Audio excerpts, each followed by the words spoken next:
Hi, this is Casey Kasem. Welcome to American Top 40 and the best-selling songs in the USA. For generations of radio listeners, Casey Kasem was radio. The countdown continues on American Top 40. Hits from coast to coast. At the height of his popularity, Casey Kasem's dulcet tones reached nearly 10 million listeners a week.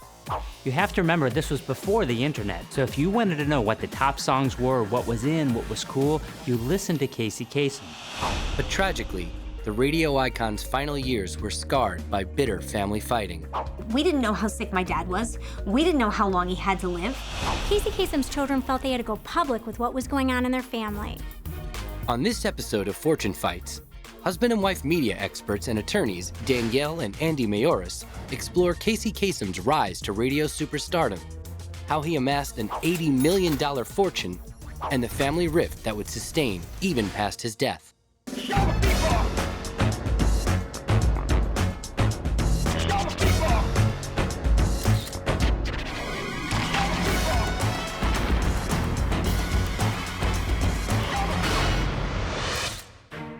We begin this half hour with a very public feud involving the family of a radio legend, Casey Kasem. His children say his health is declining, but they're not being allowed to see him.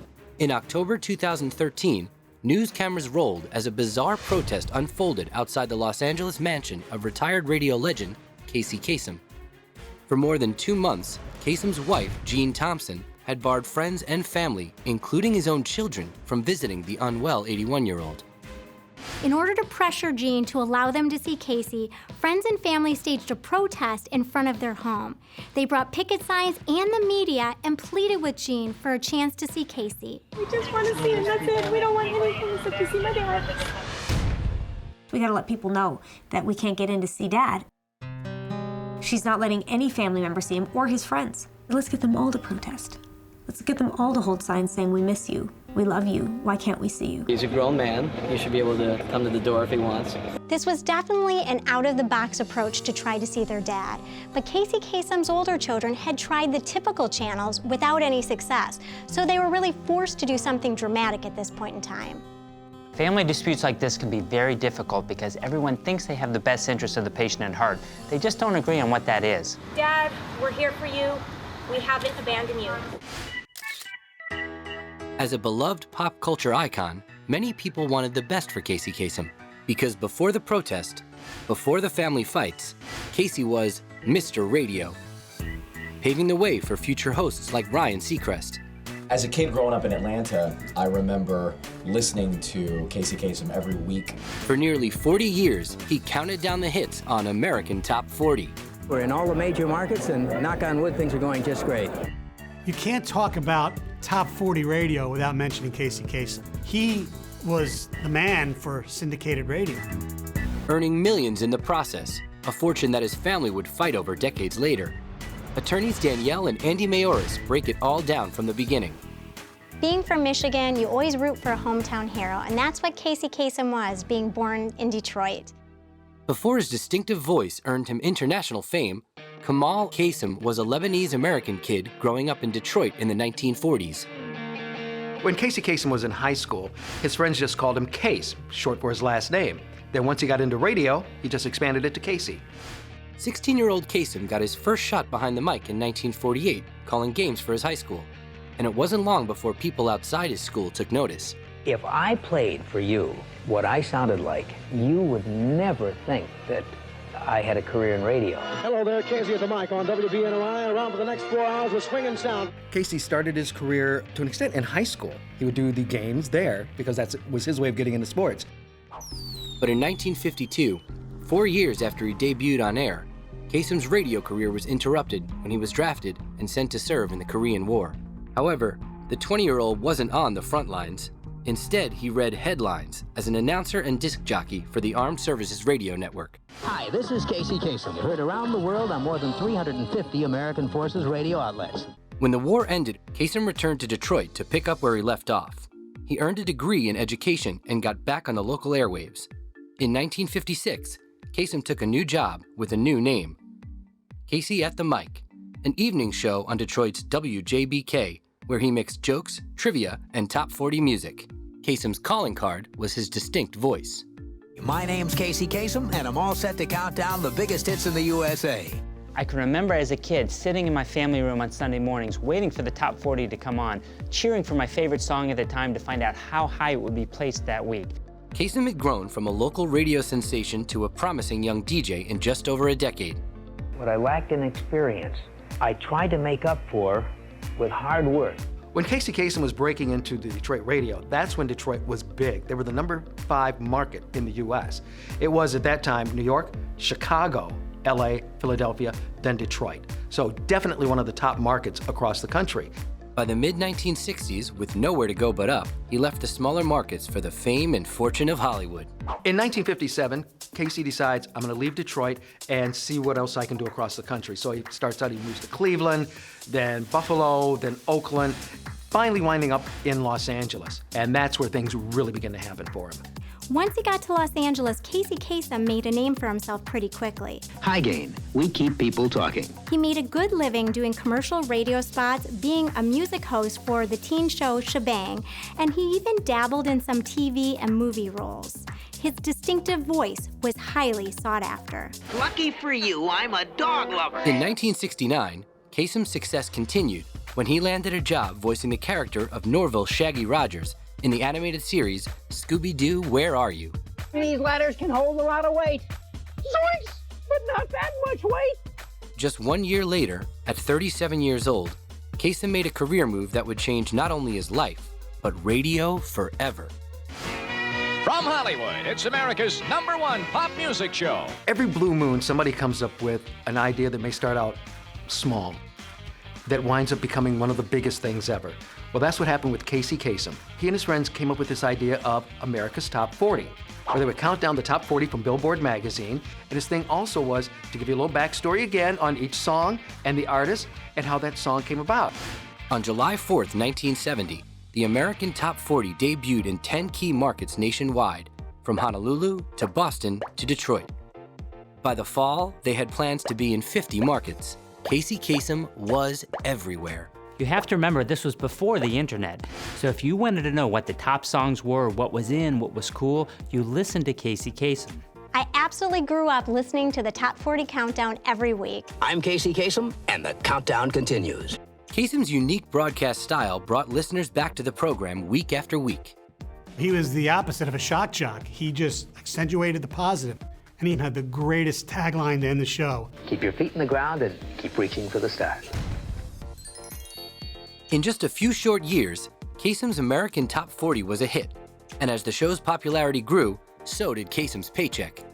By the 1970s, Kasem was making more than $100,000 a year from commercials. In fact, he bragged that not a day went by where he didn't receive a residual check of some type. He said he did more than 10,000 cartoon and commercial voiceovers, but he didn't share how much he was making from the Top 40 show. Kasem's life was expanding off the air as well, and in 1972, Kasem married Linda Myers. By the mid-70s, the couple had 3 children, Julie, Mike, and Carrie. He was a hands-on dad. Even though he was extremely busy, he always made us a priority. Always. After 7 years of marriage, the couple divorced in 1979, and Kasem wasted no time before moving on. 6 months after Kasem's divorce, he began a romance with Jean Thompson. Thompson was 24 years old, and Kasem was well into his 40s. In 1980, less than a year after meeting, the couple were married by Reverend Jesse Jackson at the posh Hotel Bel Air in Los Angeles. Kasem's 3 children were not in attendance. Reportedly, Jean wouldn't allow Casey's kids from his first marriage to be at their wedding. One could only imagine how the kids must have felt because they couldn't be there for their dad's big day. Basically, they were upset with their father and angry with their father because he married me. And they were angry with me because I married their father. After the wedding, things didn't get much better for the newly blended family. In the beginning with Jean, she was nice for the first year, maybe 2. I can remember a couple good memories with her. It all went downhill very fast, though. The Kasem siblings said that they always felt like they were in competition with Jean for their father's attention. Between Jean and work, Kasem had a full plate in the 1980s. Casey Kasem was one of the last big-time DJs when radio was king. Jean Kasem's career was beginning to grow as well in the 1980s. She had a bit role in the movie Ghostbusters, but her big claim to fame came when she played trophy wife on Cheers, Loretta Tortelli. Casey and Jean were living a lavish lifestyle in the 1980s. In fact, they wound up living at the Beverly Wilshire Hotel, which cost them $20,000 a month. By 1989, he was making $3 million a year just from his American Top 40 show. There's no question that they could afford a luxurious lifestyle. Kasem purchased multiple homes all over California, including a $6.8 million Holmby Hills estate, one of the most expensive neighborhoods in Los Angeles. And in 1990, the couple welcomed a daughter together, Liberty. Casey's kids from his first marriage were about 18 years older than the child he had with his wife, Jean. From the outside, it seemed like Casey Kasem had it all: fame, fortune, a beautiful wife and children. Outward appearances projected the perfect family life, but behind the scenes, relationships between Kasem's new wife and his now teenage children from his first marriage were going downhill, fast. One thing that wasn't going downhill? Kasem's bank account. As a result of his significant accomplishments, he amassed an estimated $80 million estate. This fortune would later set the stage for a family battle that no one could win and would leave them devastated. On Fortune Fights, attorneys Danielle and Andy Mayoras explore the legal ups and downs and fortunes earned and lost by some of America's biggest household names. Keep your feet in the ground and keep reaching for the stars. And after hosting one of the country's most popular radio countdown shows and lending his voice to Scooby-Doo character Shaggy, Casey Kasem's voice was known by millions across the nation. But no matter how big the broadcasting legend got, he always made time for his family. I can't talk without my left hand. Everyone agreed he was a great dad, family man, and he made time for all of them. I am who I am today because of my dad. It was all about honesty, integrity, kindness, work ethic. And Kasem did make a name for himself, spending 39 years presenting his weekly Top 40 before finally signing off in July 2009. I'm Casey Kasem. Well, now we're up to the #1 song in the land, and our look back at 4 amazing decades, counting them down. Mr. Radio, as he'd become known, left the studio for the last time with an estimated net worth of $80 million. Here's this guy who everybody in America loved. Everybody around the world, actually, loved. I'm happy doing what I'm going to be doing, and I'm happy having done what I did. Not only was he well loved, but he was well paid too. As a result of his significant accomplishments, he amassed an estimated $80 million estate. Kasem was one of the highest paid radio stars of all time. The 77-year-old disc jockey had earned his retirement, but he didn't get a chance to enjoy it. Health problems believed to be linked to a 2006 Parkinson's diagnosis began taking a toll on Kasem. It was reported that his mobility was becoming impaired, that sometimes he had trouble speaking, and that his mental capacity seemed to be diminishing. Kasem's 3 adult children had been visiting their father at least once a week. But in the fall of 2013, as Kasem's health continued to decline, their stepmother Jean allegedly began limiting their visits. Jean didn't want the kids to come to their mansion. She told the kids that they could meet at one of their homes or some public place. In fact, sometimes weeks would go by before the kids would even see their dad. Normally, a person like Jean with power of attorney over the individual has control over who gets to visit, and they really don't even have to give a reason why they're going to exclude somebody. We have the right to our own existence and privacy and dignity, which is exactly what my husband entrusted me to preserve for our family. The kids had come out publicly and said that it wasn't about the money. They just wanted to make sure he was okay and they had access to him. It wasn't until later that there would be a battle over his $80 million estate. On top of Kasem's failing health, dissension was growing between his 3 adult children from his first marriage and his wife, Jean. After the Kasem kids were allegedly denied visitation with their dad in the fall of 2013, tensions between the Kasem children and Jean reached a boiling point. Casey was one of those guys who always enjoyed meeting with his old radio and TV friends. All of a sudden, his kids notice that he's being pulled out of that circle, and they want to know why. We gotta let people know that we can't get in to see Dad. And then I thought, wait a second.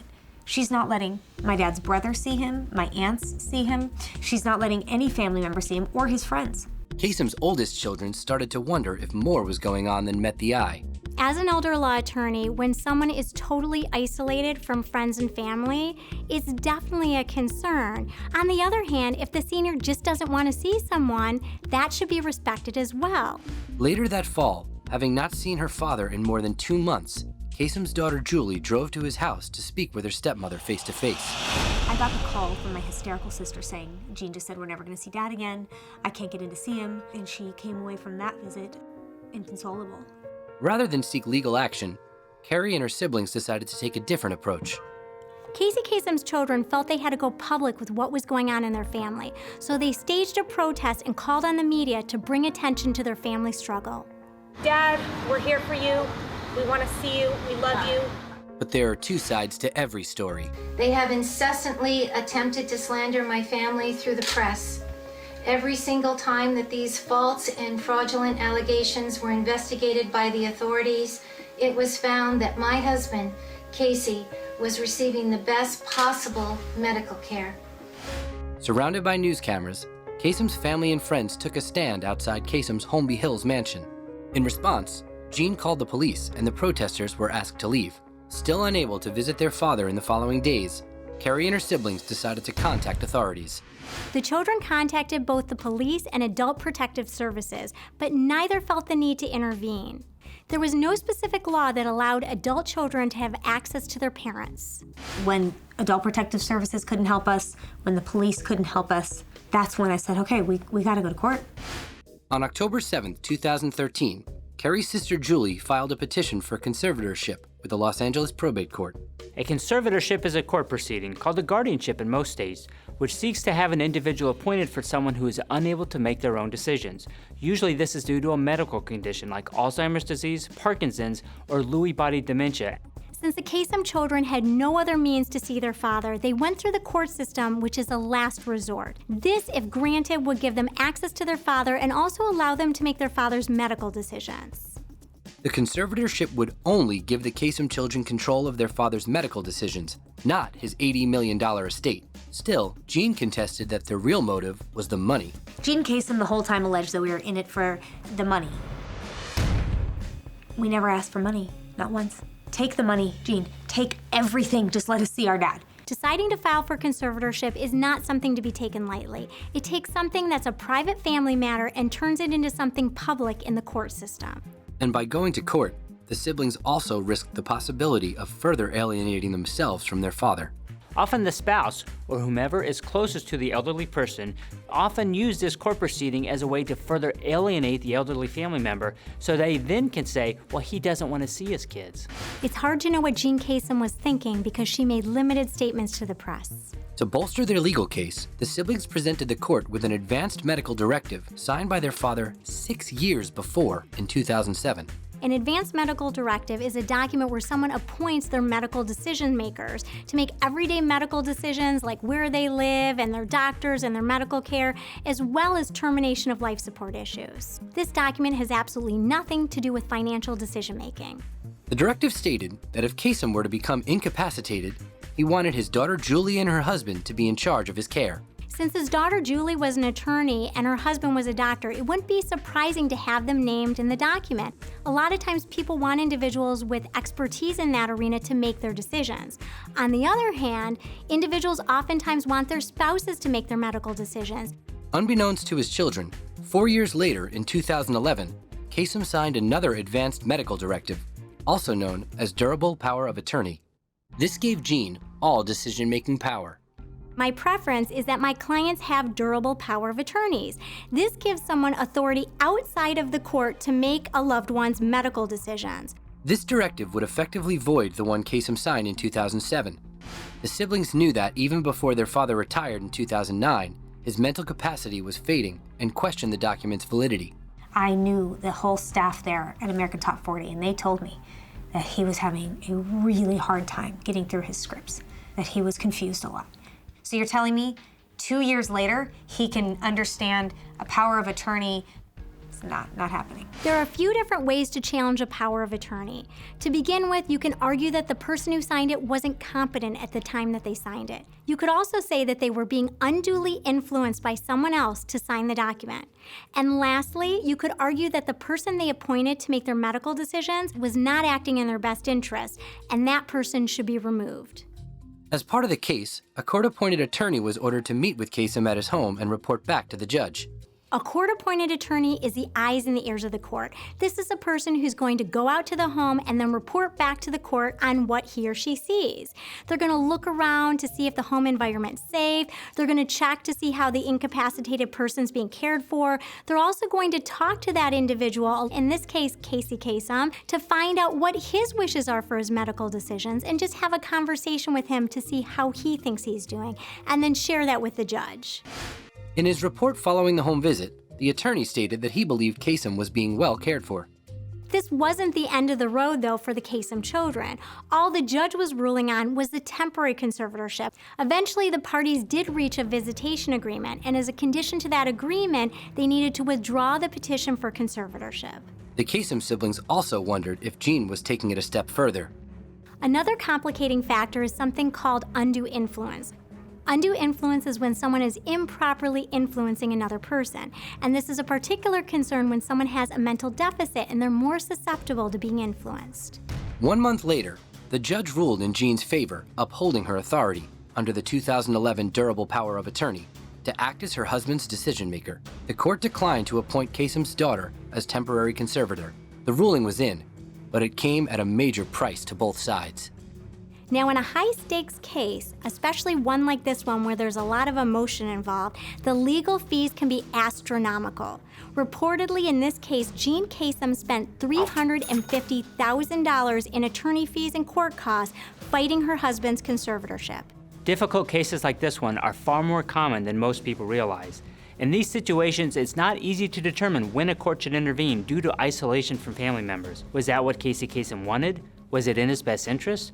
The judge told the two sides to work out a visitation agreement for Kasem, but that would result in another family blowout. And that's when you heard Casey Kasem is missing. 82-year-old Casey Kasem, famous for his top 40 countdown. This was a guy whose voice was everywhere, and now he's disappeared.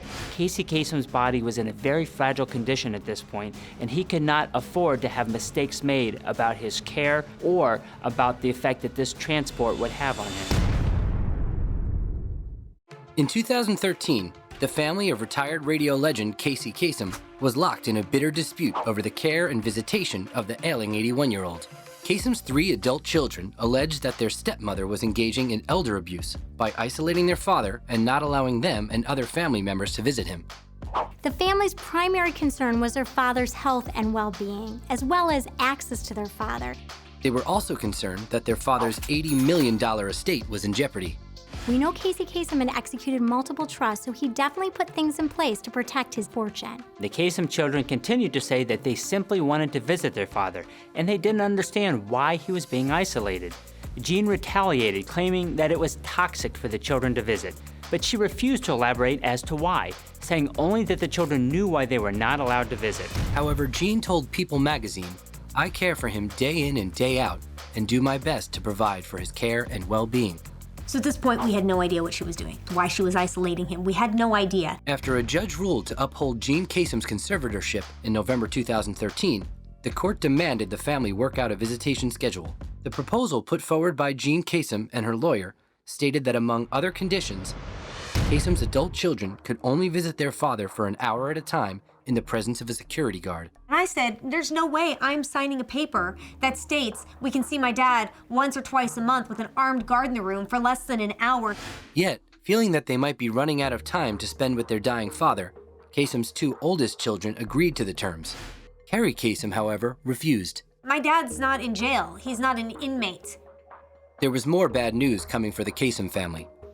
In May 2014, doctors informed them that Kasem had been incorrectly diagnosed with Parkinson's disease and was actually suffering from a lesser-known condition called Lewy body dementia. Lewy body dementia, unfortunately, is probably the most common, least known disorder. It's a progressive brain disorder in which you have abnormal deposits of a protein build up in an area of the brain that regulates your behavior, how you think or your cognition and your movement. It often gets misdiagnosed as Parkinson's or Alzheimer's for people who don't know what this disease is about. It was reported that Casey's health was in decline. He was receiving artificial hydration, he couldn't speak, he wasn't eating, and it was also said that his mental health was in decline. As part of the visitation agreement, Kasem was not allowed to be moved from his Holmby Hills estate without his children first being notified. But 6 months later, Kasem's children learned their father had been moved to an approximately $16,000 per month convalescent home in Santa Monica. The children had already made concessions when it came to visiting their father. So when Jean moved Casey into a convalescent facility without their knowledge, not only was it a clear violation of their agreement, but the kids were understandably very frustrated. Citing a breach in the visitation agreement, Kasem's children again approached the court seeking conservatorship in 2014. The case wasn't resolved then, however. Instead, court hearings continued into the next year. By the time the parties returned to court, there was a shocking new development. Casey Kasem was missing. According to his daughter, a judge has now ordered an investigation into his disappearance. Kasem's children suspected their stepmother was responsible. Jean's attorney said that as Casey's wife and having a medical power of attorney, she had every right to move him and she did not need permission from his children to do that. However, Carrie told a California judge and various media outlets that her stepmother had fled the state in order to avoid the court's ruling on the conservatorship. There were lots of different reasons given as to why Kasem was moved. Jean said that she moved Casey to go on vacation and visit friends. His attorneys said varying things. One said he didn't know where Casey was. Another said he had talked to the sheriff's office and he was moved to see a specialist and avoid media attention. It was really unclear why he was actually moved. Adult Protective Services launched an investigation into the matter, and the judge overseeing Casey's conservatorship expressed grave concern for his safety. Casey Kasem was not only missing, but because of his failing health, his life could be in serious jeopardy. Jean's lawyer claimed that the Kasems were not in the United States, but he had no idea where they were. Fearing for her father's life, Carrie Kasem set up an emergency hearing with the Los Angeles Probate Court to petition for temporary conservatorship. My father's own doctor wrote a letter to the court stating that what my stepmother did would harm my father or eventually kill him. And that is the only thing that allowed the judge to rule in favor of me and say, you're granted conservatorship. Temporary conservatorship is only granted by a judge in an emergency situation. In this case, it gave Carrie the ability to make her father's medical decisions, decide visitation, and also decide where her father lived. This was something she had long been fighting for. Carrie Kasem had the legal power she needed, but it wouldn't do her any good if she couldn't find her dad. I got temporary conservatorship over my dad. And I'm thinking once we found him that that's gonna hold up. But I was completely wrong. It's absolutely heartbreaking because the family members left behind have no idea where the person is or what's going on with their elderly loved one. They don't know if they're alive or dead. In May of 2014, just 5 years after he retired from the airwaves, I'm Casey Kasem on American Top 40. The disappearance of radio icon, 82-year-old Casey Kasem, shocked fans around the world. 82-year-old Casey Kasem, famous, of course, for his top 40 countdown. He's gone missing after a judge named his daughter Carrie as his temporary conservator. Now, Carrie and her siblings say they've been prevented from seeing him by his second wife, Jean. For nearly a year, Kasem's 3 adult children had been locked in bitter legal disputes with their stepmother over visitation rights and their father's care. Their fraudulent and false accusations of elder abuse were always unfounded and unwarranted. My husband is very happy and comfortable in our family and has told me time and time again that he wishes to remain under my care and does not want a conservator. With the news that Casey Kasem was missing, his children feared the worst.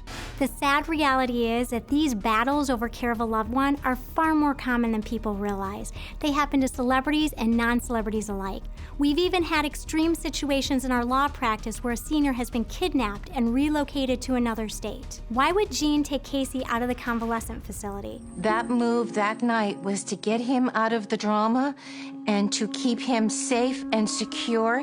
Casey Kasem's body was in a very fragile condition at this time, and he really could not afford to have any mistakes made about his care or about the effect of the transport and what it would do to his body. Just days after his disappearance, a Los Angeles probate court granted Kasem's daughter Carrie an emergency temporary conservatorship, but she and her siblings had no idea where their father was. Reports soon emerged that Kasem had been taken from his Santa Monica convalescent home in the middle of the night by his wife. She, at 2:30 in the morning, pulls my dad out of the convalescent center, unhooks his feeding tube, his IVs. Nurses are trying to stop her. The doctor gets on the phone and says, don't do this, you could kill him. But she didn't care. Put him in a wheelchair, wouldn't sign any paperwork stating that this is not, okay. Kasem was then put in an SUV and driven to Las Vegas, where he boarded a private plane with his wife and daughter Liberty. Sometimes people move their loved ones thinking it's in their best interest and then end up realizing maybe it wasn't. Court authority does end at the state border, so maybe this did play into Jean's decision. Kasem's children filed a missing persons report with the Santa Monica Police Department, and just hours later, there was breaking news. Police say the radio legend has been found in Washington state just hours after his family filed a missing persons report. Casey Kasem had been discovered by local police at a private home in Washington state. There were many reasons Jean Kasem gave for bringing my father across the country. One was they're on vacation. The second one was we're here to see a specialist. And the third one was to get away from the kids. They're causing so much chaos. There's no way that we can see him at all?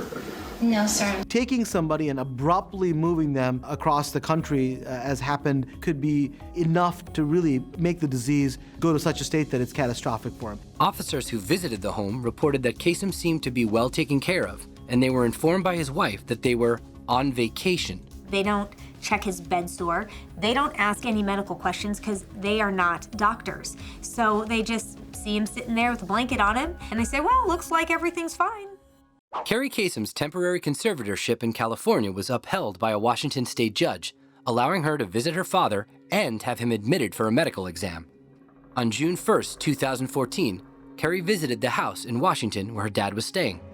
When Carrie showed up at the home, she was barred by private security guards, but she pushed through and insisted on seeing her father. Inside, she found Kasem confused and in much worse condition than what had been presented in a police report just days earlier. Complete 180 from when I had seen him at Berkeley East. Not able to talk much, sweating, moaning. He's got a massive bed sore. He's got infections throughout his body, and he's not getting 24-hour care. An ambulance arrived to take her father to a hospital for a medical exam.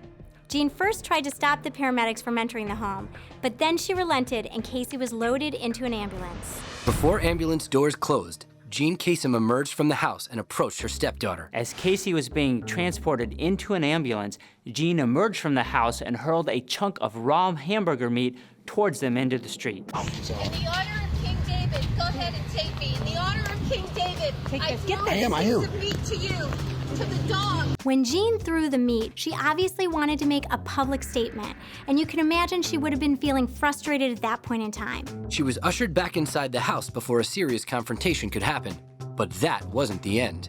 You can only imagine the horror for Carrie Kasem. She was finally able to get her father out of the house, taken in an ambulance to a hospital to be properly evaluated. At the hospital, things weren't looking good. When Casey was taken to the hospital to be evaluated, he was instead admitted as a patient with an infected bed sore and a urinary tract infection. An infection that can be easily treated for a young person could really be deadly for someone who's an elderly individual. We tried everything we could. Massive doses of antibiotics, turning him so he wasn't on his bed sore. And at one point, it looked like he was getting better. While Kasem was in the hospital, Jean petitioned the courts to have Kasem returned to the Washington home where he'd been staying. But after just 48 hours in the hospital, things took a turn for the worse. By the evening of June 4th, it was unclear if he'd make it through the night. Casey's body was beginning to shut down. He was losing consciousness and had to be put on a ventilator. Over the next several days, Kasem's health rapidly declined. My sister was there, my brother had come out. We were all there with him. Any fluid we gave him, he started choking, and they kept sticking tubes down his throat, and I remember him crying and just, no. He didn't want that. After getting the news that their father's condition was not survivable and that he would be kept alive with machines, Carrie Kasem and her siblings approached the Los Angeles probate court to solidify plans to take him off life support. Jean Kasem adamantly fought their request. The judge initially granted Jean's request and did not allow Carrie to remove life support. But after the judge reviewed the doctor reports, as well as Casey Kasem's legal documents, then he did allow Carrie to remove life support. It takes a very strong person to carry out a loved one's wishes to remove life support, even when you know that's what they really want. Jean was so upset that she stormed out of the courtroom yelling that everyone had blood on their hands, and her attorney told the judge that she had just imposed a death sentence. If you just had him stay home and not go to the hospital, would he pass away? Absolutely. So some would say, listen, he has already really passed away effectively, but we're just prolonging his life. And in Casey's case, there were some ideas that maybe Casey didn't want to prolong his life in this way. As the family fought over Casey's last wishes, the expenses continued to add up. When families are battling in court over life support, most people aren't looking at how much every court cost or legal fee is, but these fees and costs can add up very quickly. It was reported that Jean Kasem spent $85,000 trying to keep her husband off of life support. And likely, Casey Kasem's older children spent just as much, if not more. 13 days after being brought to the hospital, radio legend Casey Kasem died. On June 15, 2014, Casey Kasem passed away from a host of medical issues, but the official cause of death was from sepsis, which is an infection that spread to the blood. However, his wife Jean Kasem saw it very differently. She saw it as Carrie, his daughter, pulling the plug. I believe that Carrie Kasem did kill my husband. That it was a long-term, premeditated plan. Family, colleagues, and fans mourn the death of the 82-year-old icon who had earned the name Mr. Radio. Back to a time when radio was everything portable, ubiquitous, and playing the soundtrack of our lives. And spinning that soundtrack was Casey Kasem. His death this past weekend reminded us of a time when it seemed downright possible to reach for the stars. The expensive battle for Kasem's care had ended, but a new war was about to erupt. They killed my husband. We did not kill him. This time over his estate and remains. The law doesn't allow you to receive money from someone if you killed them. And both parties were accusing the other of killing Casey Kasem. I'm Casey Kasem. It's been a great 39 years, and it's really been an honor for me. I've been lucky. I've worked for and with the very best. On June 15, 2014, 82-year-old legendary radio icon Casey Kasem died after battling the debilitating disease Lewy body dementia. In his last months, Kasem's family unraveled as his 3 adult children fought their stepmother for control of his care. In the honor of King David, go ahead and take me. In the honor of King David, I submit to you, to the dogs. But after Kasem's death, new family battles were waged. Legal analysts and advisors Danielle and Andy Mayoras explore the bitter disputes over Kasem's final resting place and his abundant estate. In California, if a person leaves funeral or burial wishes in writing, then those wishes go into effect. After my father died, my conservatorship ended. If he would have died 3 days later, it would have been permanent, and I would have been able to bury my dad where he wanted to be buried, in Los Angeles. Kasem's widow, however, claimed that he told her he wanted to be buried in Norway. If it's not addressed in writing at all and there's no power of attorney document, then the next person in line to make funeral and burial decisions is the spouse. Neither party was able to produce actual documentation of Kasem's burial wishes in writing, so his body stayed in a Washington state morgue as his family battled in court. The situation escalated when Carrie Kasem filed a restraining order against her stepmother, Jean, to prevent her from moving Kasem's remains. However, the restraining order was futile because a judge granted it 1 day after Jean had flown Casey's body to Montreal and then moved him to Oslo, Norway, apparently with the intention of burying him there. Moving Kasem's body to 2 different countries must have cost Jean a small fortune. Taking my dad and burying him in Norway was the final stab. On December 23, 2014, 6 months after he died, Kasem's children learned via a Norwegian news report that their father had been buried in Norway the previous day. With Casey Kasem finally laid to rest, his family's legal battles turned to another matter, his estate. After the long battle over a conservatorship with Casey Kasem and his body, you would think this would be the end of the fighting for the family members. But sadly, this was just the beginning. There were multiple battles being fought over Casey's fortune. There's a battle over his life insurance, there were wrongful death lawsuits filed, and there was also a court case asking the court to clarify which of Casey Kasem's estate planning documents were valid. My dad left us a trust. We knew about it, that was it. In addition to his $80 million estate, Kasem had left matching $2 million insurance policies, one for his wife Jean, and the other to be split between his 4 children. After Kasem passed away, both Jean and Kasem's children had their attorneys send letters to MetLife Insurance Company. They accused each other of causing Casey Kasem's death. They killed him for a life insurance policy and to go after all of our assets. The law doesn't allow you to receive money from someone if you killed them. And both parties were accusing the other of killing Casey Kasem. MetLife didn't know what to do, so they had to go to court and ask the court for direction whether or not it could release this money to the beneficiaries. The court ultimately said that the money could be dispersed. With one lawsuit settled, there were 2 to go. Carrie, Julie, Michael, and Casey's brother all filed a wrongful death lawsuit against Gene, alleging elder abuse and negligent and intentional infliction of emotional distress. He was everything to me. With no body to autopsy, the DA had no evidence of elder abuse, so he declined to bring criminal charges. Jean filed a wrongful death lawsuit of her own, alleging that the children perpetrated a homicidal guardianship scam and, per a statement, chemically restrained their father and killed him to go after Casey and Jean's financial assets. In the end, both Jean and the children's wrongful death cases against one another were dismissed. That left only Kasem's $80 million fortune to be dispersed, and settling it would cost everyone involved. There's a third lawsuit going on over Casey Kasem's estate. Carrie Kasem asked the court to recognize that it was Casey Kasem's trust that he amended in 2003 that should be recognized. Under that trust, Gene Kasem receives a life estate for half of the money with the power to appoint that. But Gene is arguing that it's a 2011 trust that Casey signed that should be valid. Under that document, Gene receives everything for life and then has a power to appoint who receives it after her. The court ruled in favor of the children and disregarded the 2011 trust amendment, but that was because Gene Kasem did not come to court in time to object to the children's request to have that document thrown out of court. A corporate fiduciary has been appointed to oversee Kasem's trust, and at this point is in the process of evicting Gene Kasem from her home.